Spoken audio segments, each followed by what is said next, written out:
A 2006 F-150 with 180,000 miles on the odometer will outlast you.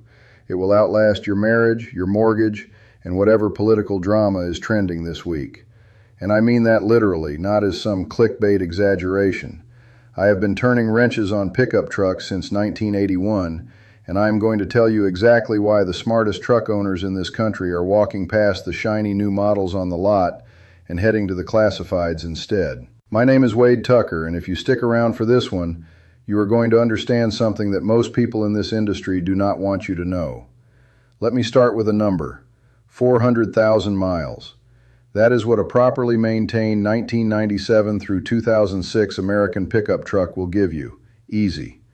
I have personally seen a 1999 Chevrolet Silverado with the 5.3-liter Vortec cross 440,000 miles with nothing but regular oil changes, transmission fluid swaps, and a set of brake rotors. That truck is still running today, last I heard, up in Virginia with a logger who bought it at auction. Now go find me a 2026 model that is engineered to see 400,000 miles. You cannot, because it is not what they build anymore. It is not what they want you to have, and I am going to explain exactly why. Here is what is happening right now in the truck market. The average transaction price for a new full-size pickup in 2025 crossed $60,000 for the first time in history.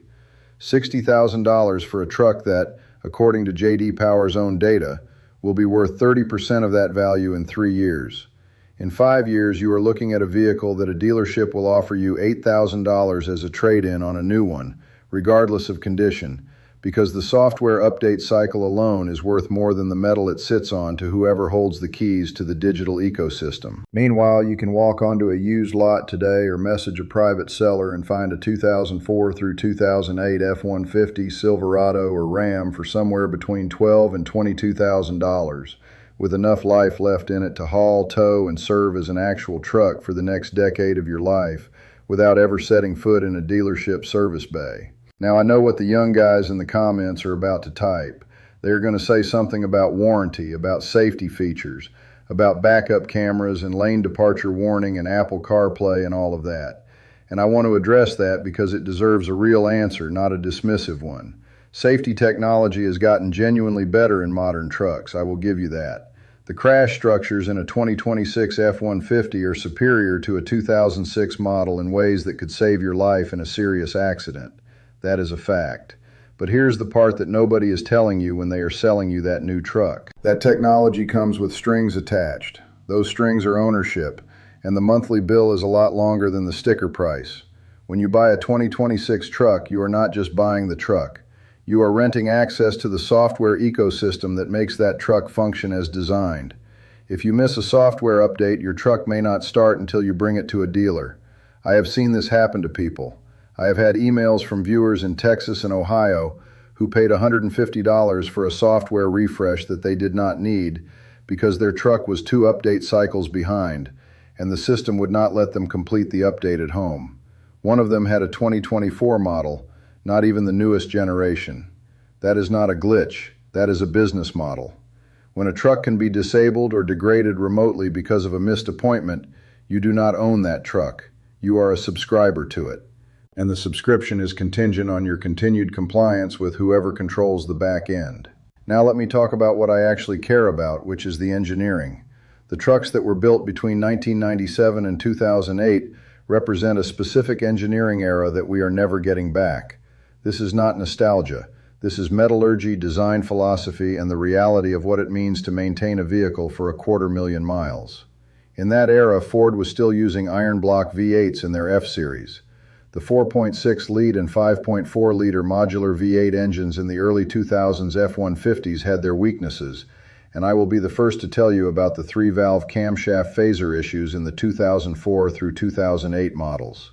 But those engines were rebuildable. Every bearing surface, every seal, every internal component was designed to be accessed by a mechanic with basic tools in a home garage. You could pull a cylinder head on a 2005 F-150 with a set of wrenches, a torque wrench, and a Haynes manual. You could rebuild the bottom end without dropping the engine. You could replace the intake manifold without a scan tool or a factory reset sequence. You could do all of this because those trucks were built on the assumption that the person who owned them might actually want to fix them. Take a 2026 F-150. Open the hood. You will find an engine compartment that is so tightly packed with emissions equipment, turbocharger plumbing, and electronic control modules that a simple spark plug replacement on the 3.5-liter EcoBoost requires removing the intercooler assembly. The 3.5-liter EcoBoost is a fine engine when it runs correctly, but when it does not run correctly, and at higher mileages it does have specific turbo wastegate rattle issues and direct injection carbon buildup problems that require dealer-level diagnosis equipment to fully assess, you are looking at repair bills that can exceed the value of the truck itself. I have talked to independent shops in 4 states who will not touch EcoBoost engines anymore because the liability of a misdiagnosis is too high when the customer shows up with a check engine light that requires 18 different possible failure points across 6 different control modules. The Silverado of that same era, the 1999 through 2007 GMT 800 platform, is in my view the finest truck General Motors has ever built for the purpose of actual truck work. The 5.3-liter Vortec V8 in those trucks is one of the most durable small block engines ever placed in a production pickup. It has an iron block, aluminum heads, a timing chain instead of a timing belt, and a firing order that is tolerant of a wide range of plug gaps and fuel qualities. I have seen these engines run at 400,000 miles with original rings and standard compression across all 8 cylinders. The 4L60E automatic transmission behind them has its weaknesses, specifically in the 2003 and 2004 models with the first-gen electronic controls, but a rebuilt 4L60E with the recognized upgrade components costs $800 in parts and is a 3-day job for a competent backyard mechanic. Try getting a quote from a dealership on transmission work for a 2026 Silverado. You will be told it requires factory-level diagnostics, special fluid that only the dealer can source, and a software calibration that takes 4 to 6 hours on their proprietary equipment. The quote will be between $4,000 and $7,000, and that is assuming they do not find something else in the process that they call a related but separate issue. Here is the part of this conversation that nobody in the truck industry wants to have, which is the total cost of ownership over 10 years. Let us do some basic math that does not require a calculator you need a dealership app to access. Buy a 2006 Ram 1500 with the 4.7-liter Magnum V8 for $16,000. Put new upper control arms and ball joints in it, which will cost you around $350 in parts if you do it yourself, or $900 if you take it to a trusted independent shop. Change the timing chain set and water pump while you're in there, because on the 4.7-liter Magnum that is a maintenance item at that mileage, and that will run you another $250 in parts plus a weekend of your time if you have intermediate mechanical skills. By the time you have spent $20,000 total, you have a truck that will reliably see 300,000 miles, that you can fix yourself, that does not require a subscription to anything, and that will still be worth $6,000 to $8,000 when you're done with it. Now take that same $20,000 as a down payment on a 2026 Ram 1500 Tungsten at $62,000. Your monthly payment at current interest rates is going to run somewhere between $800 and $1,100 a month, depending on term length and credit. Over 5 years, you will pay between $48,000 and $66,000 just to own it, before insurance, before maintenance, before the first software update that requires a dealership visit. And at the end of 5 years, your truck is worth maybe $22,000 on a good day, and that is assuming the battery in the key fob has not died and the touchscreen has not developed the infamous Stellantis Uconnect glitch that has been a known issue since 2021 and affects vehicles across the entire brand lineup. I want to be fair about one thing before I keep going, because I am not interested in lying to you to make a point. Modern trucks have genuinely improved in 2 areas that matter for certain buyers. The first is fuel economy. A 2026 F-150 hybrid or a 2026 Silverado with the 2.7-liter turbo gets genuinely better mileage than a 2006 model. And if you are driving 80 miles a day for a commute, that fuel savings is real money over time. The second is the interior. Nobody is arguing that a 2006 F-150 has the interior refinement of a 2026. The leather, the digital instrumentation, the climate control systems, The sound isolation, the ride quality on a well-optioned 2026 is measurably better than anything that came before it. If you are buying a truck as a luxury vehicle and the truck capability is secondary to the daily comfort experience, then yes, a modern truck is worth the money in ways that older trucks simply cannot match. I am not here to tell you that old trucks are better in every way. I am here to tell you that for the purpose of what a pickup truck is actually for, which is work, hauling, towing, and being relied upon in rural and rural adjacent conditions, where you may be far from a dealership or a cell signal, the older trucks win decisively, and the math is not even close. Let me talk specifically about the Toyota question because it comes up every single time I make a video like this. People say, Wade, if you are telling me to buy an old truck, why not just buy an old Toyota Tacoma or Tundra instead of an American model? And my answer is that is actually a great point for a specific use case, but there are caveats. The Tacoma from 2005 through 2015 is one of the most reliable trucks ever built, full stop. The 4-liter V6 in the second-gen Tacoma is virtually indestructible under normal operating conditions, and the 5-speed automatic and 6-speed manual transmissions behind it are the most robust light truck automatics Toyota ever produced. But the Taco has a narrower cabin, a shorter bed, and less towing capacity than a full-size American truck. And if you are actually using your truck for the kind of work that full-size trucks are built for, that matters. The Tundra from that era is a different story. The 2007 through 2013 Tundra with the 5.7-liter V8 is an absolute beast of a truck, and I have seen those engines take serious abuse without complaint. But the Tundra of that generation shares the full-size truck fuel economy penalty, and parts availability for the Tundra in rural areas outside of California and Texas is genuinely more complicated than parts for a domestic truck.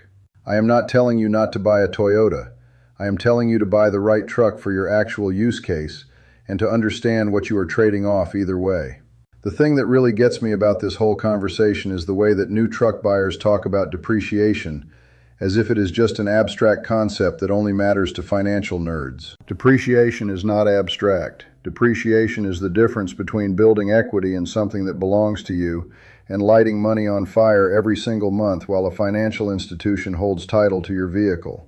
When you buy a new truck and drive it off the lot, you have immediately lost somewhere between 15 and 25% of your purchase price.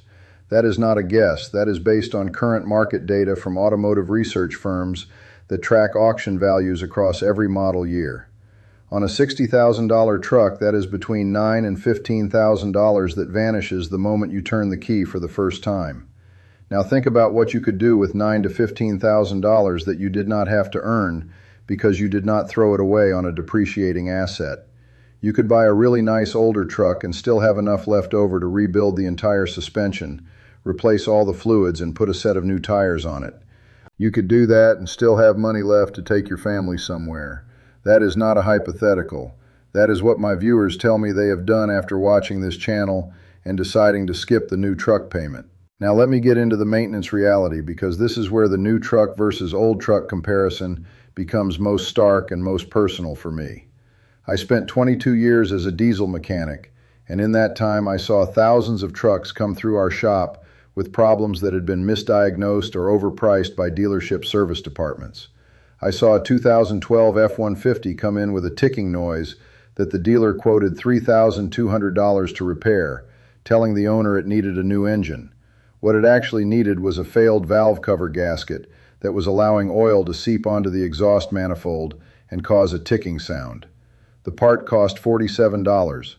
The labor was about 90 minutes for a competent mechanic. The owner paid the $3,200 estimate before getting a second opinion, and he came to us absolutely furious because he had trusted the dealership and they had lied to him.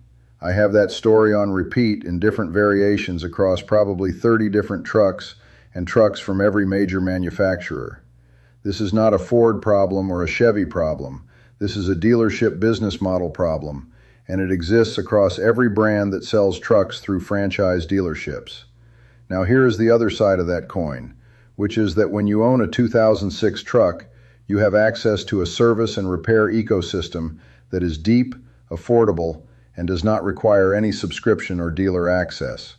Every independent shop in America, and I mean every single one, knows how to work on a 2006 Silverado or a 2005 Ram or a 2004 F-150. The parts are on shelves at AutoZone, O'Reilly, and Napa stores in every town in this country. The diagnostic codes are publicly documented. The repair procedures are in every Haynes manual and Chilton guide ever published. If your transmission starts acting up on a 2006 truck at 200,000 miles, you have options. You can rebuild it yourself, you can take it to an independent transmission shop, you can buy a remanufactured unit for $1,500 and install it over a weekend. If your transmission starts acting up on a 2026 truck, you are calling the dealership and they are quoting you $6,000 and they are telling you it needs to sit for 2 weeks while they wait for a factory rebuilt module to arrive from the regional distribution center. And in the meantime, you are paying for a rental car out of pocket. I want to go back to something I said earlier that I think is worth expanding on, which is the concept of designed-in obsolescence. I am not a conspiracy theorist. I do not think there is a man in a boardroom rubbing his hands together figuring out how to make trucks break at exactly 80,000 miles. What I do think is that manufacturers have made rational economic decisions that produce the same result as if they had planned it. When you design an engine with an aluminum block and iron liner inserts instead of a full iron block, you are saving weight and meeting CAFE fuel economy standards, but you are also creating an engine that is more susceptible to thermal stress cracking over time, especially when used for heavy towing in hot climates. When you replace metal suspension components with aluminum to save weight, you are creating components that corrode differently and fail in ways that are harder to predict and harder to repair. When you seal major drivetrain components with factory gaskets and sealants that are designed to hold for the warranty period, but not necessarily beyond it, you are engineering a failure mode that happens right around the time the bumper-to-bumper coverage expires. I have been watching this happen for 20 years across every brand, and I can tell you that the correlation between warranty expiration and major repair bills is not a coincidence. Let me bring this back to something practical because I know that some of you watching this are genuinely trying to decide what to do. You have a 2003 or 2004 truck that has been good to you, and you are wondering if you should trade it in on something newer while the trade-in value is still decent, or if you should hang on to it and keep maintaining it. Here is my answer based on everything I have seen. If your current truck is a 1999 through 2008 model from the domestic brands, and it is running and driving without major structural issues, keep it. Change the oil, keep the fluids fresh, replace the timing components on schedule, and drive it until the frame gives out or the body rots away, whichever comes first. Those trucks are not going to depreciate meaningfully because they are already at the bottom of the depreciation curve. Every dollar you put into maintaining it is going into something you own outright, and the returns on that investment in terms of continued reliable service are better than you will get from any financial instrument you can buy with the same money. And if you are someone who is in the market right now and you are trying to decide between spending $20,000 on a used truck versus $60,000 on a new one, let me ask you a question that I want you to really sit with before you go to the dealership. What are you actually using this truck for? If you are using it for daily commuting and the occasional trip to Home Depot, you do not need a 2026 truck. You need a reliable used truck that does not have a monthly payment attached to it, and you need to bank the difference in a high-yield savings account so that when something does go wrong, you have the cash to fix it without going into debt. If you are using it for actual work, for towing, for hauling, for the kind of job that a truck was built to do, then the used truck you are looking at is probably going to do that job just as well as the new one, and it is going to do it without requiring you to be a software update compliance officer in your own driveway. I want to close with this because I think it is the most important thing I can say to you. The reason smart truck owners are buying 20-year-old trucks is not because they cannot afford new ones. Some of them absolutely can. They are buying them because they understand something fundamental about ownership, which is that true ownership means having the ability to repair, modify, maintain, and extend the life of what you own without permission from anyone else. A 2026 truck does not give you that. It gives you access to a service relationship that generates revenue for a corporate ecosystem every time you interact with it. An older truck gives you freedom. It gives you the ability to fix it yourself or take it to whoever you trust, to use whatever parts brand you prefer, to modify it however you want, and to keep driving it until you decide you are done with it, not until a software update or a missed service interval or a transmission control module failure decides for you. I have had viewers send me messages, hundreds of them over the years, who told me they bought a 2005 or 2006 truck after watching my content and used the money they saved to pay off credit card debt, to put their kids through school, to take a family vacation they had been putting off for years. That is what this channel is about. It is not about old trucks being better than new trucks for every single person in every single situation. It is about making an informed decision that serves your actual life instead of a marketing message that serves the manufacturer's quarterly earnings. If you have a truck that is running right, take care of it. If you are in the market, look at what is available in the $10,000 to $25,000 range before you sign up for 60 months of payments on something that is going to be worth half as much the day you drive it home. And if you have a story about an old truck that just will not quit, drop it in the comments. I read every single one, and the next guy reading it needs to hear it because his dealership is probably telling him something different right now. If this video made you think differently about your next truck purchase, leave a comment below with what you are currently driving and whether you are planning to keep it or make a change. Hit that subscribe button while you are at it because I have got a lot more to say about what they are not telling you at the dealership, and I do not plan on stopping anytime soon.